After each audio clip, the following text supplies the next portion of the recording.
আজ আপনাকে একটা গল্প শোনাচ্ছি। একদিন এক ব্যক্তি নিজের দ্বারে লিখে দিলেন, আজ আমি ভীষণ দুঃখী, আজ আমার সাথে কেউ দেখা করতে আসবেন না। কিছুক্ষণ পরে তার এক বন্ধু এলো। সে সেই লেখা পড়ল, তাও গিয়ে তার সাথে দেখা করল। সে বলল, আমি লেখাপড়া জানি না, কিন্তু আমার বন্ধুর মনের এই বেদনা, এটা আমাকে সবসময় ডাক দেয়। এরাই হলো আসল বন্ধু। কোনো কারণে আপনি যদি দুঃখ পান, কোনো সমস্যার সমাধান না বের করতে পারেন, এই সংসার থেকে আলাদা হয়ে যেতে চান, তাও এই বন্ধু আপনার সাথেই থাকবে। সমস্যার সমাধান না দিতে পারলেও আপনার সম্বল হয়ে অবশ্যই থাকবে। হয়তো আপনার দুঃখ কম করতে পারবে না, কিন্তু আশার আলো অবশ্যই দেখাবে। যখন আপনি সংসারের থেকে আলাদা হয়ে যান, তখনও আপনার সাথে যুক্ত থাকে আপনার এই বন্ধু, আসল বন্ধু। এবারে আমরা মানুষেরা বড়ই বিচিত্র। তারা সব সময় যে কোনো জিনিসের মাহাত্ম্য দুবার বুঝতে পারে। এক, তা পাওয়ার আগে। দুই, তা হারাবার পরে। এবারে ঠিক এরকমই আমাদের বন্ধুরাও হয়। যদি আজ আপনার বন্ধুরা আপনার সাথে থাকে, তাদের প্রতি কৃতজ্ঞ থাকুন, তাদের প্রসন্ন রাখুন, তাদের মাহাত্ম্য বুঝুন। কারণ একবার আপনি এদের হারালে, অনুতাপ করলেও আর এদের ফেরত পাবেন না। তাই ভালোবাসুন, বন্ধুত্ব বজায় রাখুন, আর আমার সাথে প্রসন্ন হয়ে বলুন, রাধা রাধা।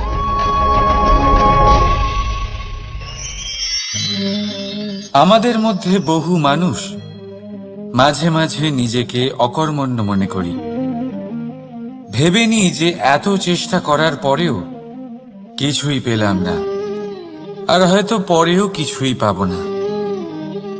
আর সেই জন্য নিজের জীবনের সমস্ত বোঝা অন্য কারোর কাঁধে চাপিয়ে দিই, নিজের ওপরে বিশ্বাস হারিয়ে ফেলি। কেন বুঝতে পারেন না এই কথাটা? যে যতক্ষণ না পায়ে কোনো কাঁটা ফুটবে, ব্যক্তি কি করে বুঝতে পারবে যে এরপর থেকে নিচে তাকিয়ে চলতে হবে? সূর্যকে নিজে জ্বলতে হয় যাতে বাকিদের প্রকাশ দিতে পারে সে। রাতের অন্ধকারের সাথে লড়াই করার জন্য চন্দ্রিমাকে আকাশে একা উজ্জ্বল হতে হয়। নদী নিজের যাত্রা কি করে করে, নিজের পথ কি করে নির্মাণ করে? সে পাথরের সাথে লড়াই করে তা বানায়। যদি স্বয়ং আপনি নিজের সাহায্য করতে অক্ষম হন, তাহলে নিশ্চিতভাবে আপনার এই জীবন ব্যর্থ হয়ে যাবে। তাই মনে রাখবেন, এই সংসারে নিজের জীবনের ভার নিজের কাঁধেই বহন করতে হয়। অন্যের কাঁধের ওপর শুধুমাত্র পরলোক যাত্রা হয়। সেই জন্য এই সংসারে জীবিত সেই যে আত্মনির্ভর।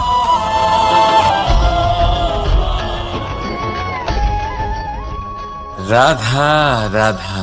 সময়, কথায় বলে সময়ের পূর্বে কিছুই হয় না। প্রতিটা ঘটনার একটা সময় থাকে। সময়ের আগে না সূর্যোদয় হয়, আর না সূর্যাস্ত হয়। সময়ের পূর্বে গাছে না ফুল ফোটে, না ফল ধরে। কিন্তু একটা কথা ভেবে দেখুন, যদি বর্ষা আসার আগে কৃষক ভূমিকে না প্রস্তুত করে, বীজ রোপণ না করে, তাহলে কি ফসল ফলবে? যদি কোনো যোদ্ধা যুদ্ধের পূর্বে নিজের অস্ত্রের ধার না দেয়, তাহলে সে যুদ্ধ কি করে লড়বে? এর মানে এটাই হলো যে সময় আপনার যখন আসার তখন অবশ্যই আসবে, কিন্তু ততক্ষণ এটাও গুরুত্বপূর্ণ যে আপনি নিজেকে তার জন্য তৈরি রাখুন। কারণ এই সুযোগ, এই কথাটা শুনতে যত ছোট, এটা আসেও ততটা কম সময়ের জন্য, তারপর চলেও যায়। এবার যদি সুযোগ আপনার হাতে আসে আর আপনি তার জন্য তৈরি না থাকেন, তাহলে আপনি সাফল্য কি করে পাবেন? তাই আপনি সঠিক সময়ের জন্য অপেক্ষা করুন, সেই সুযোগের জন্য অপেক্ষা করুন, কিন্তু ততক্ষণ নিজের চেষ্টার দ্বারা নিজেকে আরো সক্ষম করে তুলুন, কারণ সাফল্য আপনার জন্য অপেক্ষা করছে, শুধু আপনি তার জন্য তৈরি থাকুন। রাধা রাধা। কথা মানুষের পাওয়া সবচেয়ে অদ্ভুত উপহার। এই কথাই মানুষকে এই সংসারের সমস্ত প্রাণীর থেকে ভিন্ন করে তোলে, সংসারের সবচেয়ে উপরে নিয়ে যায়। এই কথার কারণেই আমরা একে অপরের সাথে ভাব আদান প্রদান করি। আমি আমার মনের ভাবনা অন্য কাউকে ব্যক্ত করতে পারি, অন্য কেউ তাদের ভাবনা আমাকে ব্যক্ত করতে পারে। এই কথাই আমাদের সবচেয়ে বড় ঢাল। এবারে দেখুন, আপনি নিশ্চয়ই লক্ষ্য করেছেন, কারোর কথা মধুর হলে লোকে তাকে ভালোবাসে, তাকে নিজের বন্ধু বানায়। সেইভাবেই যদি কারোর কথা কঠোর হয়, তাহলে লোকে তাকে ঘৃণা করে, তাকে নিজের শত্রু মনে করে। এই কথাই ভাষা হয়ে আমাদের ইতিহাস রচনা করে। তবে আমরা কি সত্যি বাণীর বিষয়ে অতটাই ভাবি যতটা আমাদের ভাবা উচিত?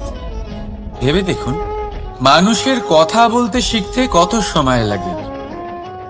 কোনো বালক 1.5 বছর বয়সে কথা বলতে শেখে, কেউ 2 বছরে, কেউ 3।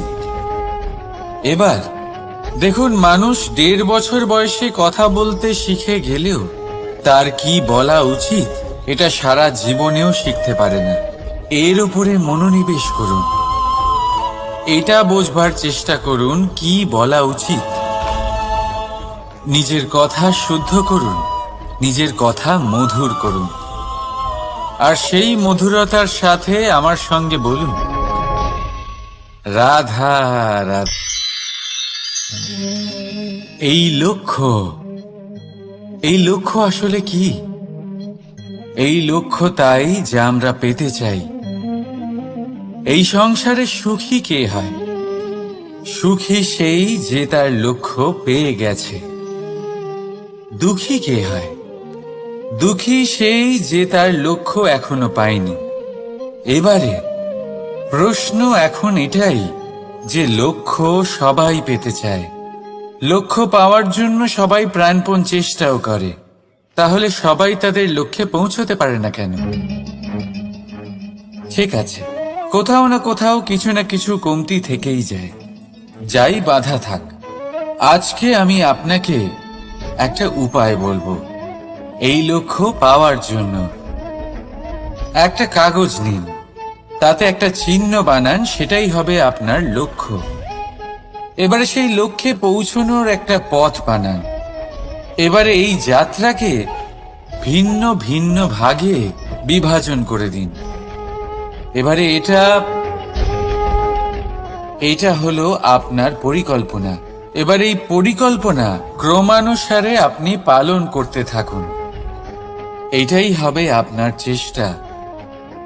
এবার এইভাবে যদি আপনি চেষ্টা করতে থাকেন, যাই আপনার কল্পনা হোক না কেন, তা বাস্তব অবশ্যই হবে। তাহলে এই কল্পনাকে বাস্তবে রূপান্তরিত করুন। এইভাবেই নিজের পরিকল্পনা পালন করতে থাকুন। আপনার যাই কল্পনা থাকুক বা যাই লক্ষ্য থাকুক, তা বাস্তবে পরিণত হয়ে আপনার হাতে অবশ্যই আসবে।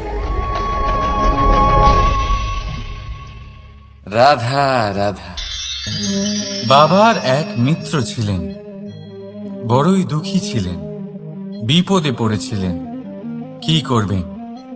ব্যবসা ভালোভাবে চলছিল না, বাড়িতে শান্তি ছিল না, সমস্ত জায়গায় ক্ষতি হচ্ছিল। তাই উনি একজন জ্যোতিষীকে দেখালেন। জ্যোতিষী বললেন, আপনার যে বাড়ি আছে সেটা আপনার জন্য অশুভ, আপনার এই বাড়ি পাল্টে ফেলুন। উনি বাড়ি পাল্টে ফেললেন, তবুও ওনার সমস্যার সমাধান হলো না। তারপর একজন জ্ঞানী ব্যক্তি ওনাকে বললেন যে আপনার জামা কাপড়ের যে রং সেটা বিপদকে আমন্ত্রণ জানাচ্ছে, এই জামা কাপড়গুলিকে পাল্টে ফেলুন। উনি সেগুলো পাল্টে ফেললেন, তাও সমস্যার সমাধান হলো না। আবার একজন জ্ঞানী ব্যক্তি বললেন যে আপনার আশেপাশে যে মানুষজন রয়েছে তারা এটা চায় না যে আপনি সফল হন, তারা আপনার ক্ষতি চায়, তাদের সাথে সমস্ত সম্পর্ক ভেঙে ফেলুন। তো উনি সম্পর্ক ভেঙে ফেললেন, কিন্তু তাতেও ওনার জীবনে কোনো পরিবর্তন এলো না। তার মানে তিনি বাড়ি পাল্টালেন, জামা কাপড় পাল্টালেন, সম্পর্ক পাল্টালেন, যেটা পাল্টালেন না তা হলো স্বভাব। এই যে স্বভাব, এটা অত্যন্ত গুরুত্বপূর্ণ। এই স্বভাবই আপনার ব্যক্তিত্ব তৈরি করে। তাই নিজের স্বভাব শুধরে ফেলুন, তাতে ভালো পরিবর্তন আনুন, সবকিছু ভালোই হবে। রাধা রাধা। ক্রোধ। লোকে বলে যে এই ক্রোধ পাপেরই মূল, কিন্তু সত্যি কি এই ক্রোধ পাপের মূল? একটু ভেবে দেখুন, এই ক্রোধ বাস্তবে আসলে কি? এই ক্রোধ একটা অনুভূতি যা আপনার মধ্যে হঠাৎই অসীমিত তেজ সঞ্চালন করে। এবারে আমি আপনাকে কিছু উদাহরণ দিচ্ছি যাতে আপনি বুঝতে পারেন যে ক্রোধ আপনার জন্য ভালো কি না। যদি কারোর সাথে অন্যায় হয় আর এটা দেখে আপনার ক্রোধ হয়, আর এই ক্রোধ আপনাকে তার সাহায্য করতে প্রেরণা যোগায়, তাহলে এই ক্রোধ অবশ্যই ভালো। যদি কোথাও আপনি দেখেন যে কোনো নারীর উপরে অত্যাচার হচ্ছে আর সেটা দেখে আপনার ক্রোধ হয়, আর এই ক্রোধ আপনাকে তার সাহায্য করতে সাহস যোগায়, তাহলে এই ক্রোধ অবশ্যই ভালো। যদি এই সংসারে কোথাও আপনি কোনো অনৈতিক কাজ বা ছলনা দেখেন আর আপনার তাতে ক্রোধ না হয়, কিছুই অনুভব করেন না, তাহলে এটা কাপুরুষতা। তার মানে এটাই যে আপনি আপনার মনুষ্যত্ব হারিয়ে ফেলেছেন। তাই এটা বোঝার চেষ্টা করুন, আপনার ক্রোধের তেজের ব্যবহারের ওপরে নির্ভরশীল হল এই ক্রোধ আপনার জন্য পাপের সমান, নাকি এই ক্রোধ আপনার জন্য পুণ্যের স্থাপক। রাধা রাধা। মোহ। শাস্ত্রে লেখা আছে যে মোহ শুধু সেই ব্যক্তিকেই নয়, বরং সেই আরেক ব্যক্তিকেও বিনাশ করে দেয় যার ওপরে সেই মোহ আছে। এবারে লোকে কি করেন, এই শাস্ত্রে লেখা কথাগুলি শুধু শাব্দিক অর্থে নেন। এই মোহ দেখুন, এটা শুভও হতে পারে, শুধু এর রূপ ভিন্ন ভিন্ন হয়, এটা ভালো করে বুঝতে হবে। এবারে মোহ যদি কোনো বস্তুর উপরে থাকে তাহলে তা লালসা হয়ে যায়। মোহ কোনো বিশেষ ব্যক্তির উপরে হয়ে গেলে তা প্রেম নয়, আকর্ষণ হয়ে যায়। মোহ কোনো চাহিদার উপরে হয়ে গেলে তা বাসনা হয়ে যায়। মোহ বিজয়ের উপরে হয়ে গেলে তা কুণ্ঠা হয়ে যায়।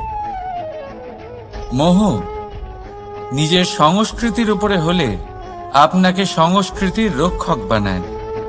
যদি এই মোহ নিজের গুণের উপরে হয় তাহলে সেই শিল্প দ্বারা আপনি এই সংসারে অদ্ভুত সব কাজ করতে পারবেন।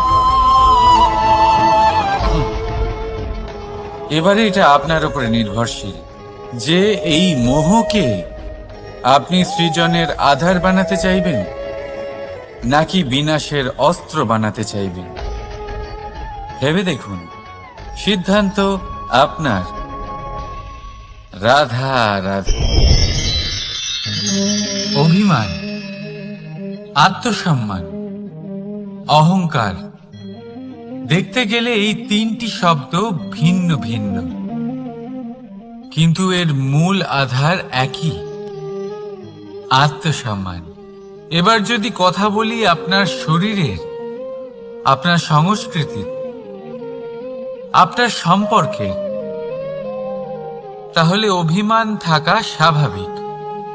এবার যদি কথা বলি আপনার ব্যক্তিত্ব নিয়ে, আপনার আদর্শ নিয়ে, আপনার বিচারধারা নিয়ে, তাহলে আত্মসম্মান হলো একটা গুণ। যদি এইভাবে বলা হয় যে আমি এই কার্য কারোর সাহায্য ছাড়া, সহযোগিতা ছাড়াও করতে পারি, তাহলে এটা আত্মসম্মান, আর এটা সঠিক। যদি এভাবে বলা হয় যে আমি এই কার্য কারোর সাহায্য ছাড়াই বা কারোর সহযোগিতা ছাড়াই করে ফেলেছি, তাহলে এটা অভিমান, এটাও সঠিক। কিন্তু এই কার্য শুধুমাত্র আমিই করতে পারি আর কেউ নয়, এটা অহংকার। তাহলে এই শব্দ এবং তার অর্থ বোঝার চেষ্টা করুন। জীবন ধারণের এক নতুন পথ খুঁজে পাবে। রাধা রাধা।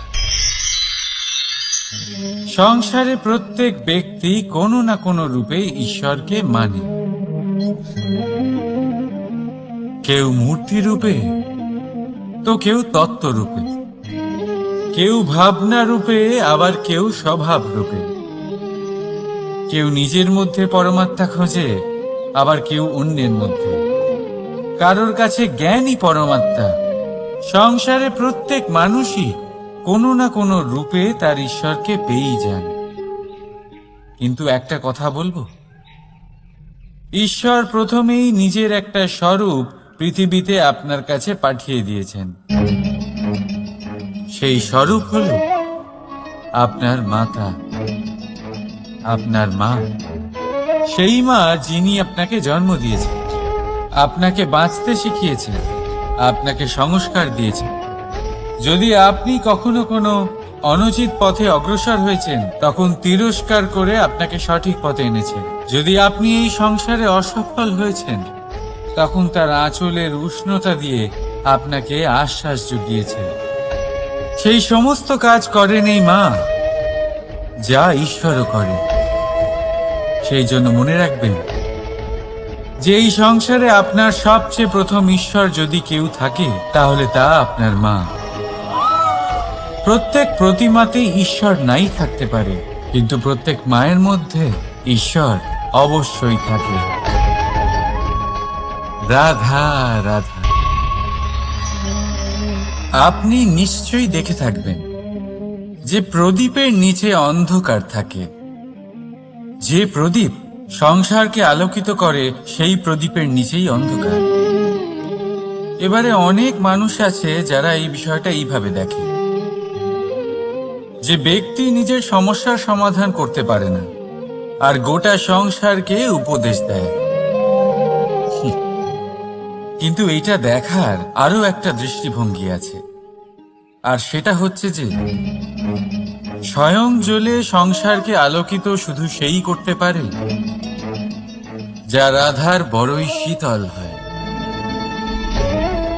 এই সংসারের পথপ্রদর্শক সেই হতে পারে, এই সংসারকে দিশা সেই দেখাতে পারে যার মধ্যে সন্তোষ আর ধৈর্য শক্তি আছে। এবারে দেখুন, এটা অত্যন্ত গুরুত্বপূর্ণ বিষয় যে বিবেক তখনই কাজ করে যখন মন শান্ত থাকে, যখন মন শীতল থাকে।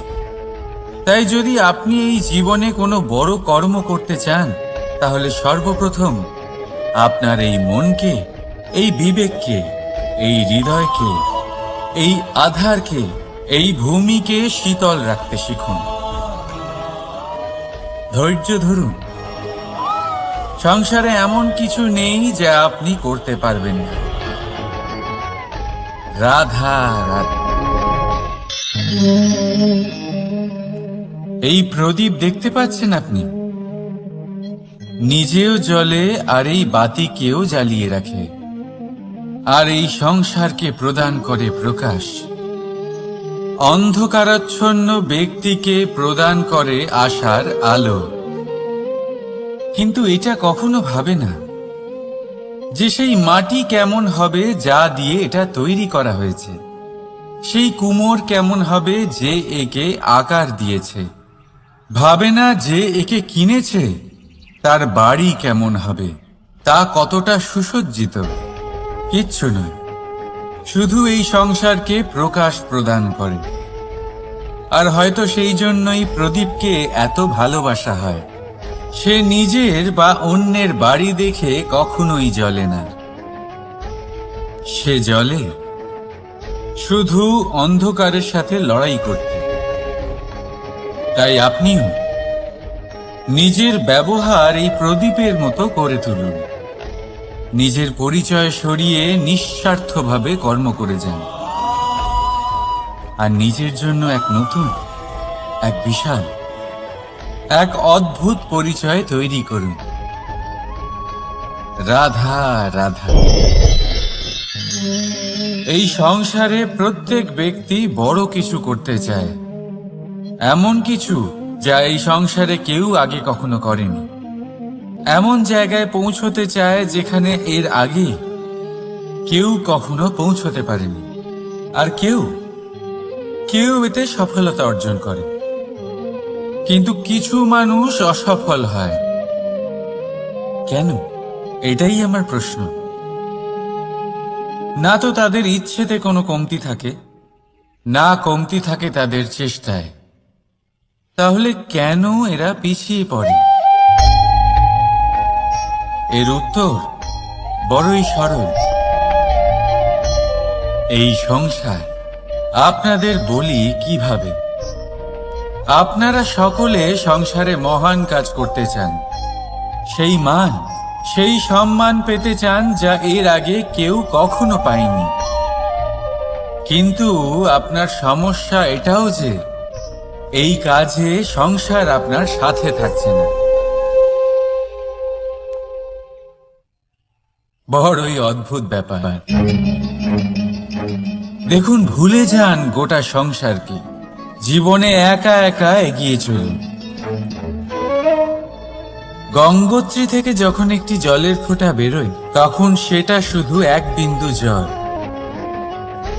তারপরে যখন সে তার যাত্রা শুরু করে অন্য জলের ফোঁটার সাথে মিশে, তখন সে স্রোতে পরিণত হয়, গঙ্গাতে পরিণত হয়। যদি আপনি জীবনে এগোতে চান তাহলে একলা এগোতে শিখুন,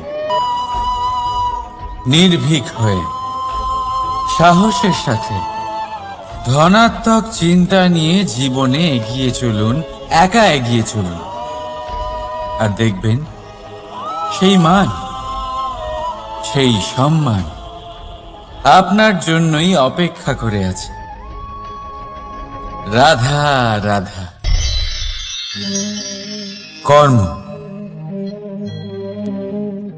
মানুষ সর্বদা কর্ম করতে থাকে, আর এই কর্মের জন্যই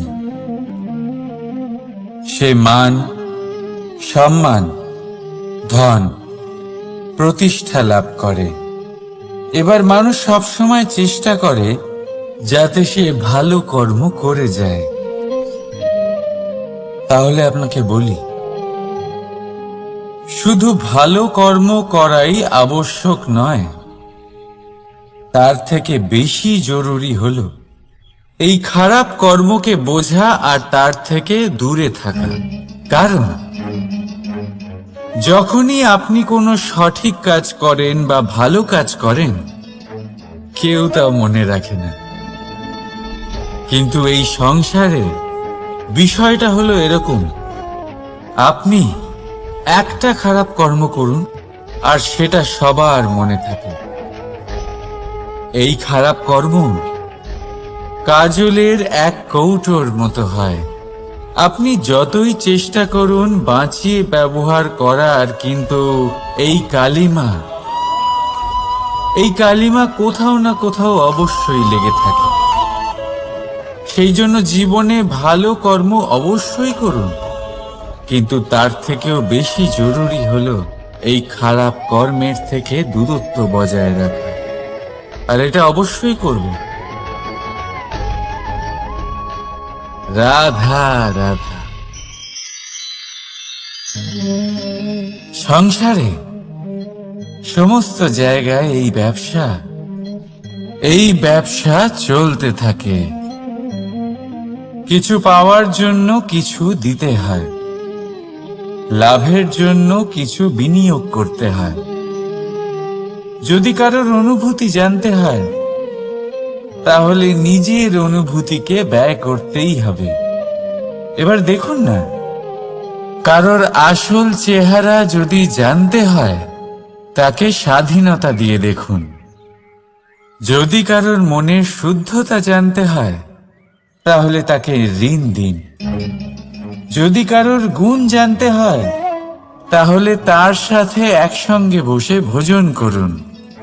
যদি কারোর ধৈর্যের পরীক্ষা নিতে হয়, তাহলে তাকে তার প্রিয় কাজ করতে বারণ করে দেখুন।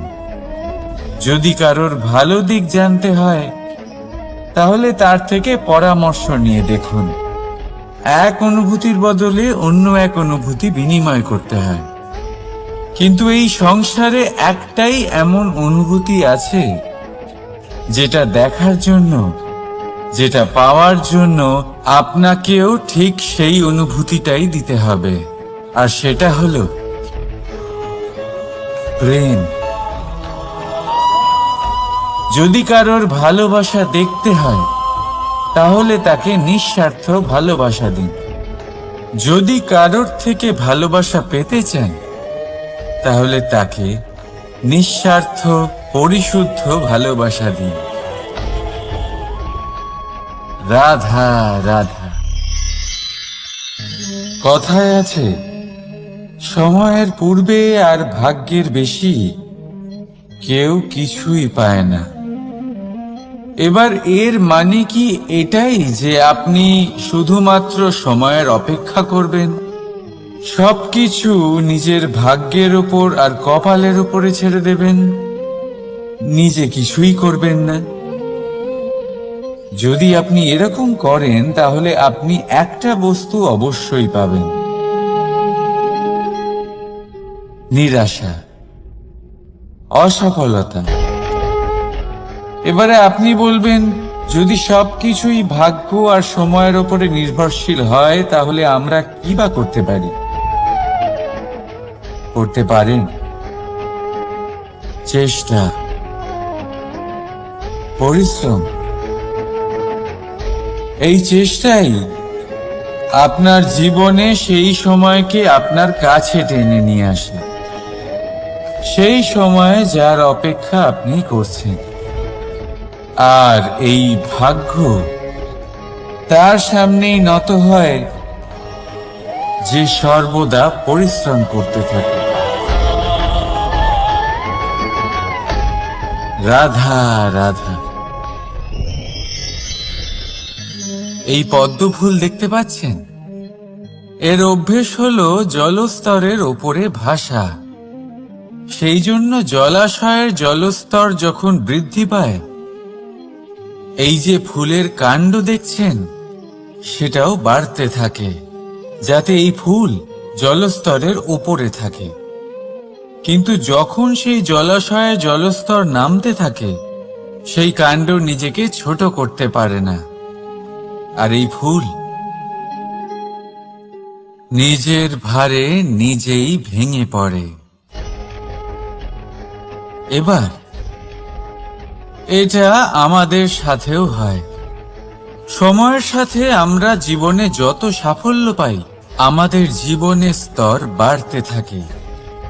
আর যখন আমাদের সংস্থান কমতে থাকে, আমরা সেই জীবন স্তর ছাড়তে পারি না, আর শেষ পর্যন্ত সেই জীবন স্তরের কারণেই ভারাক্রান্ত হয়ে শেষ হয়ে যায়। সেই জন্য যদি কিছু রাখতে হয় তাহলে তা হলো দৃষ্টিভঙ্গি। সাধারণভাবে জীবন যাপন করতে শিখুন। সময়ের চক্রও আপনাকে মাত দিতে পারবে না। রাধা রাধা।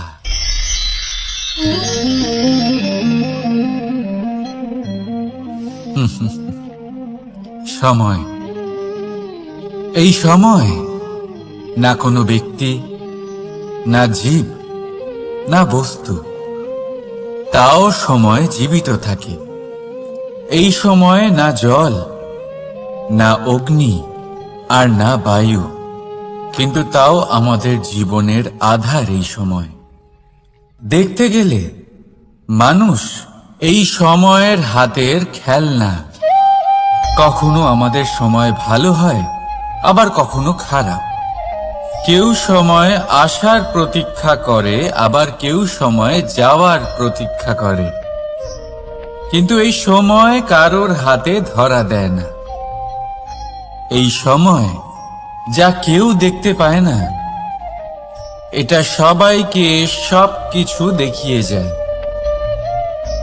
দেখিয়ে যায় যে আপনকে আর পরকে, আমাদের শুভাকাঙ্ক্ষীকে আর ক্ষতিকে চায়, আমাদের মিত্রকে আর আমাদের শত্রুকে।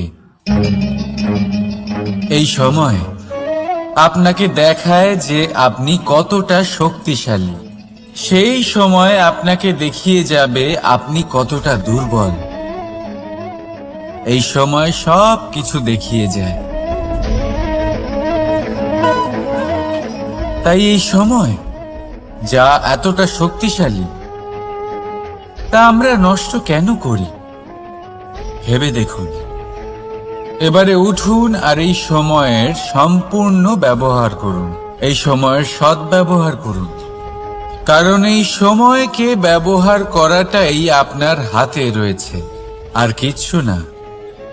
আর এই সময় একবার বয়ে গেলে তখন যাই করুন না কেন, কখনো ফেরত আসবে না। সময়ের সদ্ব্যবহার করুন আর সবার মধ্যে আনন্দ ছড়ান। আর আসুন আমার সাথে ভালোবেসে বলুন, রাধা রাধা।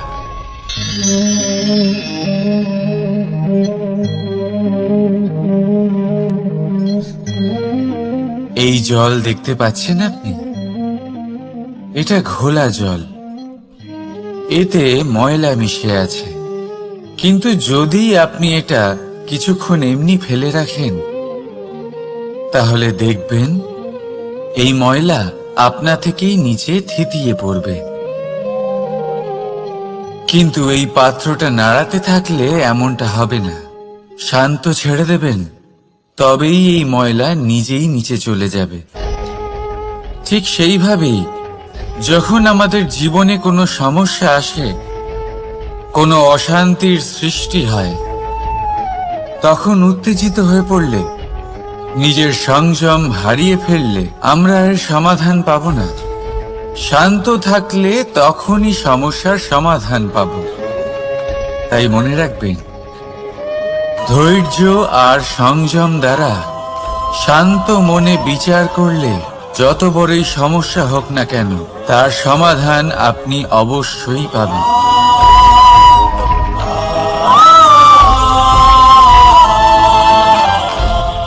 কারণ অশান্তির সমাধান শুধুমাত্র শান্তি। রাধা রাধা।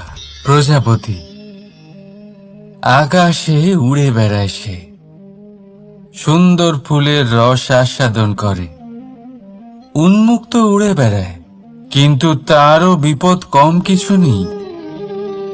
যেমন হলো পতঙ্গ, জন্তু এই প্রজাপতিকে নিজের আহার করে নেয়। তাকে এদের থেকে সাবধানে থাকতে হয়। সত্য হলো এটাই যে এই প্রজাপতি ততদিনই সুরক্ষিত থাকে যতদিন এদের পাখনা বৃদ্ধি পায় না। যখন এরা এদের খোলসের মধ্যে থাকে, যখন না কারো দৃষ্টি এদের ওপর পড়ে, আর না কোনো শত্রু এদের আঘাত করতে পারে। কিন্তু তখন তারা বন্ধ থাকে, অবিচল নিশ্চল থাকে। এই সুন্দর সংসার দেখার জন্য, এই সুন্দর আকাশ পাওয়ার জন্য তাকে তার সুরক্ষা ক্ষেত্র থেকে বাইরে বেরিয়ে আসতেই হয়। আর এটাই জীবনের নিয়ম। মানুষের সাথেও ঠিক এরকমই হয়। যদি মানুষ বিশ্রাম আর সুরক্ষা এদের বন্ধন থেকে না বেরোয়, তাহলে সে জীবিত অবশ্যই থাকবে, কিন্তু জীবন ধারণ করতে পারবে না। কারণ যদি জীবনে বড় কিছু করতে হয়, বড় কোনো কিছু পেতে হয়, সাফল্যের শিখর অবধি পৌঁছতে হয়, তাহলে সর্বপ্রথম আপনাকে নিজের সুরক্ষা ক্ষেত্র থেকে বেরিয়ে আসতেই হবে। এই আরামকে ত্যাগ করতেই হবে। তবেই আপনি সফল হতে পারবেন। তবেই আপনি এই প্রজাপতির মতো আকাশে উড়ে বেড়াতে পারবেন।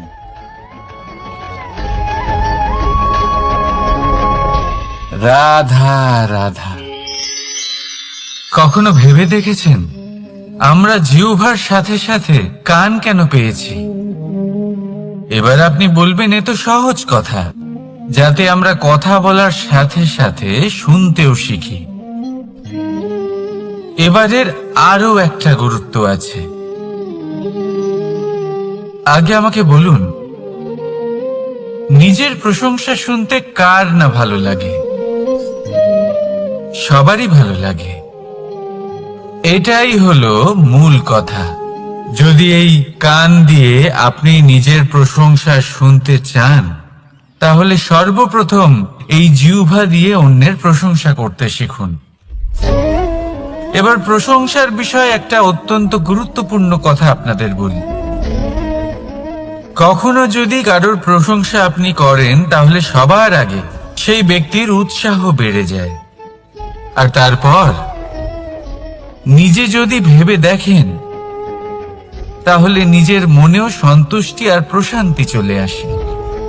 আর একবার যদি এই মন প্রশান্তিতে ভরে যায়, তারপরে কেউ প্রশংসা করুক বা না করুক, কিচ্ছু যায় আসে না। সেই জন্য সবসময় অন্যের সম্মান করবেন, স্নেহ করবেন, প্রশংসা করবেন, সুখ ভাগ করে নেবেন। যার মধ্যে যেটা ভালো আছে তা বলুন, তাকে মনে করান তিনিও ভালো, তার উৎসাহ বাড়িয়ে তুলুন। তিনি জীবনে সামনে এগোবেন, আর এই ব্রহ্মাণ্ড আপনাকে কখনো পিছিয়ে থাকতে দেবে না। রাধা রাধা। সত্য এবং অসত্য দুটোর মধ্যে পার্থক্য কি আছে? পার্থক্য হলো অ অক্ষরটার। এবার অ দিয়ে হতে পারে আরম্ভ, অ দিয়ে হতে পারে অন্ত। সত্য হলো সেটা যেখানে সমস্ত পথের আরম্ভ হয়, অসত্য সেটা যেখানে সমস্ত পথের শেষ হয়। এবার এরা চলতে হয়তো পারে না, কিন্তু তাও ছাপ রেখেই যায়। সত্য সেই ছাপ রেখে যায় যা একটা উজ্জ্বল উৎকৃষ্ট উদাহরণ হতে পারে, আর অসত্য সেই উদাহরণ তৈরি করে যা একটা কলঙ্কিত ইতিহাস তৈরি করে। এখন আপনি আগামী সময়ের জন্য কেমন ছাপ রেখে যাবেন, এই সিদ্ধান্ত পুরোপুরি আপনার। রাধা রাধা। চলুন একটা প্রশ্ন করি। কোন মানুষকে জিজ্ঞাসা করবেন যে সে মূর্খ, অলস, বিবেকহীন, অসফল, এইসব বিশেষণ দিয়ে নিজেকে পরিচিত করতে চাইবে? না। কাউকে জিজ্ঞাসা করুন, আপনি কি মূর্খ? না। আপনি কি অসফল হয়েছেন? না। আপনি কি বিবেকহীন? না। এবার বলুন, আপনি জীবনে মূর্খ ও বিবেকহীন হবার জন্য কোনো ভালো পরিকল্পনা বানিয়েছেন? উত্তর পাবেন না। কারণ কোনো পরিকল্পনা বানানো হয় না যাতে আপনি মূর্খ বা অসফল হন। মানুষ মূর্খ বা অসফল তখন হন যখন কোনো পরিকল্পনাই থাকে না।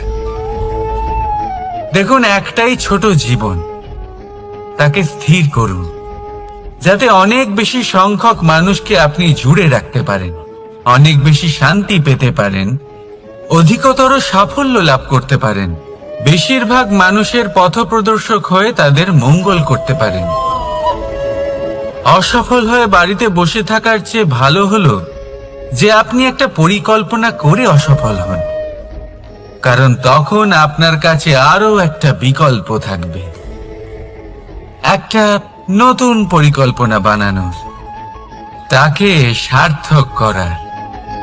কারণ এমন কোনো পরিকল্পনা তো অবশ্যই থাকবে যা আপনাকে আপনার লক্ষ্যে পৌঁছে দেবে, তাই তো? রাধা রাধা।